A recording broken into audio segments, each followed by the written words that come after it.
Hello friends, मैं विनय निर्भीक। Friends, आपका एक बार फिर से हमारे चैनल पे स्वागत है। फ्रेंड्स, जैसा कि आप लोग को मालूम है, UP triple S C PET exam हो चुका है, आंसर की भी आ चुका है और अब आप लोग रिजल्ट का वेट कर रहे हैं। लेकिन उससे पहले आप लोग के मन में नॉर्मेशन का कन्फ्यूज़न क्रिएट हो गया है, इसलिए मैं ऑफिशियल नोटिस के थ्रू आपको पूरा प्रोसेस समझाने का प्रयास करूंगा। यानी पूरा नॉर्मेशन का कुंडली आपके सामने रख दूंगा, क्योंकि आप लोग के मन में बहुत सारे डाउट हैं। जैसे आप लोग पूछते हैं कि सेम शिफ्ट के कैंडिडेट्स के मतलब नंबर आपस में डिफरेंस आ सकता है क्या, नॉर्मेशन में अलग अलग मार्क्स मिल सकते हैं क्या, या फिर सेम शिफ्ट में सेम मार्क्स बढ़ेंगे सभी के। क्योंकि ऐसा आप लोग बहुत कन्फ्यूजन है। कुछ लोग कहते हैं क्या ये ग्रेस मार्क है, मतलब जैसे होता है ना एग्जाम में कोई बच्चा पास फेल हो जाता है, मतलब कुछ मार्क्स कम पड़ जाते हैं, जैसे हाई स्कूल ट्वेल्थ में होता था। तो ग्रेस मार्क क्या होता है ना, दया का दया किया जाता है उस पर, इतना मार्क्स इसका कम, इसको बढ़ा देते हैं। तो ना तो ये ग्रेस मार्क्स है ना कुछ है। मैं अभी पूरा डिटेल में दिखाऊंगा, पूरा नोटिस के थ्रू पूरा डिटेल में समझाऊंगा। आप लोग का सबसे बड़ा सवाल यही रहता है, सेम शिफ्ट के कैंडिडेट्स के मार्क्स अलग अलग बढ़ेंगे या नहीं बढ़ेंगे।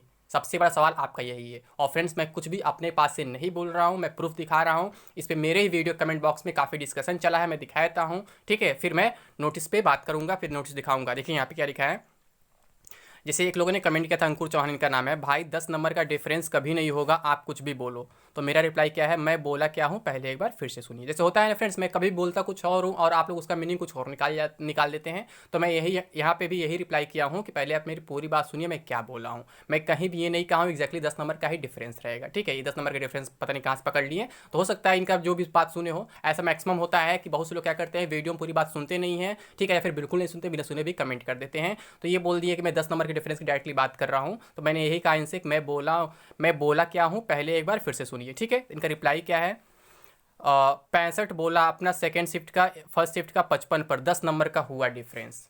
तो भाई डिफरेंस की बात क्या है, आप वहाँ सेफ स्कोर की बात हो रही थी, वहाँ डिफरेंस की बात नहीं हो रही थी। मैं बस ये बोला था कि शिफ्ट 1 का सेफ स्कोर 55 आप मान के चलिए, और शिफ्ट 2 का सेफ स्कोर 65 मान के चलिए। इसका मतलब ये नहीं है कि 10 मार्क्स का डिफरेंस है और कि मैं ये कह दूँ कि 65 से कम वालों का नहीं होगा। मैं सेफ की बात किया हूँ कि अगर आप इतना मान के चलते हैं तो फिर मतलब इतना रहता है, तो फिर आपको कोई भी बाहर नहीं कर सकता है किसी भी कीमत पे। और शिफ्ट 155 है तो कोई बाहर नहीं कर सकता है।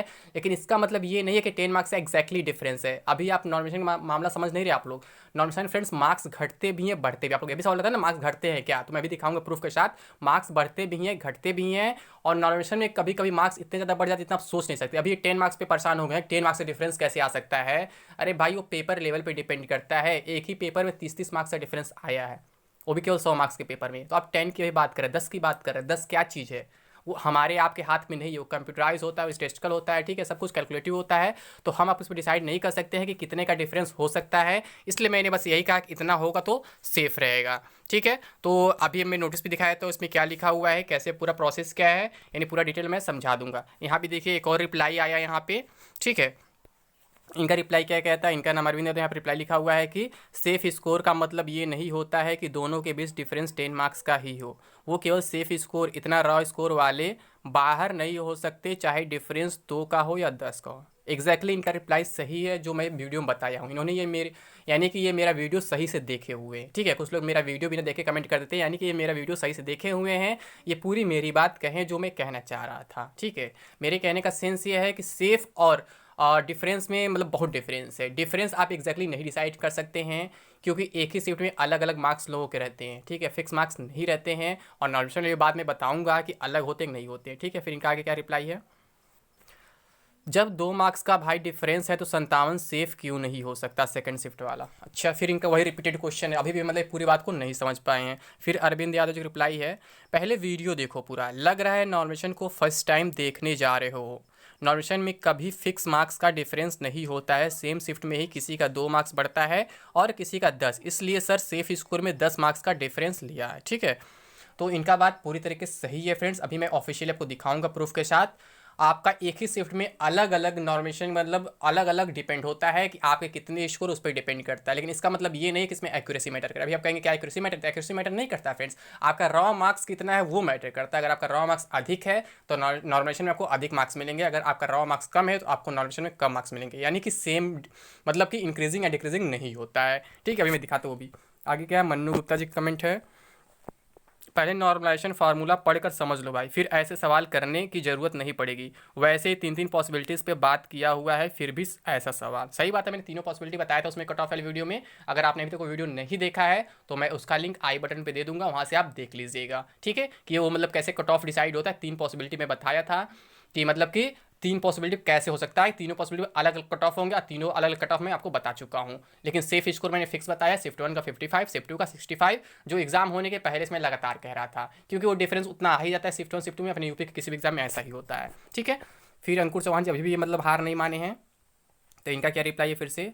फर्स्ट शिफ्ट में सेम डिफरेंस, एक शिफ्ट में सेम डिफरेंस होता है नंबर का भाई, आपसे ज़्यादा देखा है नॉर्मेशन। अपना नंबर दो भाई, जब रिजल्ट आए तब बताऊंगा सेम शिफ्ट में सेम नंबर इंक्रीज होता है। तो मतलब अभी भी ये मानने को तैयार नहीं है, तो चलिए इनको मनाने का प्रयास करते हैं, ऑफिशियल नोटिस के थ्रू दिखाने का प्रयास करते हैं नॉर्मेशन कैसे होता है कैसे नहीं होता है। ठीक है, तो ये देखिए मैं यहाँ पे आरआरबी का नोटिस लिया हूँ, क्योंकि रेलवे में भी सेम नॉर्मेशन है, एसएससी में भी सेम नॉर्मेशन है। बस बैंकिंग का नॉर्मेशन अलग होता है, क्योंकि वहाँ पे क्या होता है आपका, वहाँ पे एक्यूरेसी मैटर करता है, बाकी इन सब एग्जाम में एक्यूरेसी मैटर नहीं करता है। मल्टीपल सेशन क्वेश्चन नहीं करेंगे। नॉर्मेशन नेसेसरी क्यों आप जानते हैं, क्योंकि बहुत से शिफ्ट में एग्जाम कराया जाता है, नॉर्मेशन जरूर हो जाता है जब एक से अधिक शिफ्ट में होता है तो। ठीक है, आगे क्या लिखा हुआ, हाँ is normal in normation some sort of grace marks, यानी मतलब दया करके दिया जाता है। तो नो, मैं बता चुका पहले हूँ कि ये साइंटिफिक स्टैटिस्टिकल प्रोसेस है, इसमें कोई दया की बात नहीं है, कोई ग्रेस की बात नहीं है। आगे क्या लिखा है, so can normation result in reduction as well as increase in the marks as compare to the raw marks. तो फ्रेंड्स यस, यहाँ भी मैं पहले बता चुका हूँ, यहाँ भी कई लोग विश्वास नहीं करते हैं मार्क्स डिक्रीज भी कर सकता है, इसलिए मैं 3 पॉसिबिलिटीज़ पे कट ऑफ वाली वीडियो बनाया हूँ। पूरी आप 3 पॉसिबिलिटीज़ देख सकते हैं, समझ सकते हैं कि किस पॉसिबिलिटी पे कितना कट ऑफ जा सकता है और किस पॉसिबिलिटी पे कितना कट ऑफ नहीं जा सकता है। मतलब मैं पूरी बात वहाँ डिटेल में चर्चा किया हूँ, आप वो वीडियो जरूर देख लीजिए, कट ऑफ वाली आपको क्लियर हो जाएगा। ठीक है, तो यहाँ पे आपके मार्क्स इंक्रीज भी हो सकते हैं, डिक्रीज भी हो सकते हैं सेम शिफ्ट में, आपको परेशान होने की जरूरत नहीं है। आगे क्या लिखा हुआ है, this means the performance of candidates is statistically judged based on all the candidates he she is competing with. Yes, the process involves raw score of the candidate, mean and standard deviation of raw marks of candidates in his her session as well as other session being. लेकिन सब कुछ calculate करके किया जाता है, कुछ अपने पास से नहीं होता है। अब यहाँ पे पूछा गया what is raw score, how raw score calculate, तो बताने से रॉ स्कोर आप जानते हैं क्या होता है, आपने कितना अटेम्प्ट किया कितना उसमें सही निकला है, फिर कितना गलत, तो गलत वाले का माइनस कर देते हैं, 1/3 1/4 जो भी रहता है या जितना भी जहाँ पे रहता है वो माइनस करते हैं, बताने की जरूरत नहीं है। ठीक है, अब आगे क्या लिखा हुआ है, this means is does not involve human intervention. जी हाँ, फिर से मैं शुरू से कह रहा हूँ, इसमें ह्यूमन इंटरवेंशन कुछ नहीं होता है, सब कुछ कैलकुलेटिव होता है और कंप्यूटराइज होता है, इसमें कुछ आप कर नहीं सकते, एक्स्ट्रा छेड़छाड़ नहीं कर सकते हैं। क्या लिखा है, can candidates of same session have variations in the increase decrease in the marks after normation. Yes, यही बात जो नहीं माने, इनका क्या नाम था, अंकुर चौहान नाम थे, मानने को तैयार नहीं थे कि सेम शिफ्ट में अलग अलग मार्क्स हो सकते, तो होते हैं, फिर देख सकते हैं। ठीक है, yes, this is because the raw score of different candidates are different, and as mentioned earlier, the raw score of candidate is also one of the parameters in the calculation. So increase decrease of one candidate may differ from increase decrease of another candidate in the same session. Please see examples, आगे example दिया गया मतलब नीचे इसमें, तो आप समझ गए होंगे फ्रेंड्स। यहाँ पे मैं एग्जाम्पल भी एक्सप्लेन कर दूंगा कि कैसे एक बात कहा जा रहा है, कैसे कहा जा रहा है, सेम शिफ्ट में ही आपके अलग अलग मार्क्स बढ़ सकते हैं, घट सकते हैं, सब कुछ हो सकते हैं। ठीक है, आगे क्या, the normal my computer has increase as compare to his raw marks but my raw marks and normalize marks are same. मेरा सेम क्यों रहेगा, उसका बढ़ के गया। फिर वही प्रोसेस है फ्रेंड्स, आपका कितना स्कोर है, उनका कितना स्कोर है, ये मैटर करता है। अगर आपका बहुत कम स्कोर है तो फिर आपका शायद न बढ़े या फिर घट भी जाए, और उनका अधिक है तो उनका बढ़ जाएगा, क्योंकि ये सब कुछ फॉर्मूले पर डिपेंड करता है। अगर आपने स्टैटिस्टिक्स पढ़ा है क्लास 8 वाला, तो आपको बहुत ज़्यादा समझने की जरूरत, समझाने की जरूरत नहीं है, फिर बताने की जरूरत नहीं है। आगे क्या लिखा, but so many candidates have scored marks higher than 100। Yes, possible है, अगर उनका मार्क्स ऑलरेडी अधिक है और वो टफेस्ट शिफ्ट में बैठे हुए तो उनका मार्क्स बढ़ना ही बढ़ना है। ठीक है, और वो अच्छा स्कोर किए हैं तो फिर उनका क्या मतलब 100+ चला जाएगा। आगे क्या है, in this the shift in this the first time candidates got normation, नहीं तो बहुत पहले होता है, हर चीज़ में होता है। ठीक है, रेलवे की बात किया है यहाँ पे, ये फॉर्मूला समझा है नॉर्मेशन का। ठीक है, यहाँ पे दिखाया भी कैसे कितना बढ़ता है। अब how best session is decided, ये मैं आपको बता चुका था वहाँ पे भी कट ऑफ वाले वीडियो में भी, कि among session having 70% and above the average attendance of all sessions और the one with maximum value of mean of raw score is taken as base session. यानी कि कोई ऐसा शिफ्ट जिसमें अटेंडेंस 70% से अधिक रहा हो और जो आपका रॉ मार्क्स का जो मीन का मैक्सिमम वैल्यू इसमें रहा हो, उसी को हम बेस शिफ्ट डिसाइड करते हैं। तो उम्मीद यही है, यहाँ पे क्या होगा, शिफ्ट 2 को बेस शिफ्ट माना जाएगा, मैं कट ऑफ वाली वीडियो में बता चुका हूँ, और शिफ्ट 1 वाले को मार्क्स इंक्रीज होने के चांसेस हैं। ठीक है, can you give some examples to illustrate the process.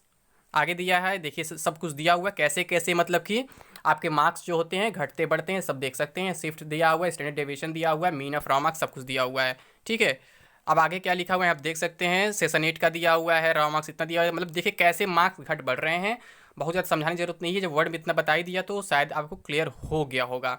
ठीक है, अब आगे एक क्वेश्चन है जो घटता है, जो पूछते हैं आप लोग, ये जैसे है ना, can normalise score be less than raw score, तो yes it can be in certain cases. For example if S D and standard deviation, and mean of base session is 18.80 and 42.28 respectively, and the ST and mean of candidate session is 19.9 and 41.62 for a raw score of 75 the normalize score would भी दिखाई सब कुछ नज़दीक सामने है। तो यहाँ पे फिर वही कहा जा रहा है कि कंप्लीटली स्टैटिस्टिकल मैथमेटिकल, इसमें कोई ह्यूमन इंटरवेंशन वगैरह नहीं है, तो ये एब्सोल्युटली सही है। ठीक है, यानी कि अब आप समझ गए होंगे नॉर्मेशन कैसे होता है, पूरी कुंडली इसका आप समझ गए होंगे। अब उम्मीद करते हैं कि आप लोग अब ऐसा डिस्कशन नहीं करेंगे, ऐसा बहस नहीं करेंगे, ऐसे सवाल नहीं करेंगे नॉर्मेशन कैसे होता है कैसे नहीं होता है। ठीक है, नॉर्मेशन ह्यूमन इंटरवेंशन बिल्कुल नहीं होता है, वो सब कुछ कैलकुलेशन के बेस पे होता है, स्टैटिस्टिक्स के फॉर्मूले पे होता है। ठीक है फ्रेंड्स, अभी के लिए बस इतना ही।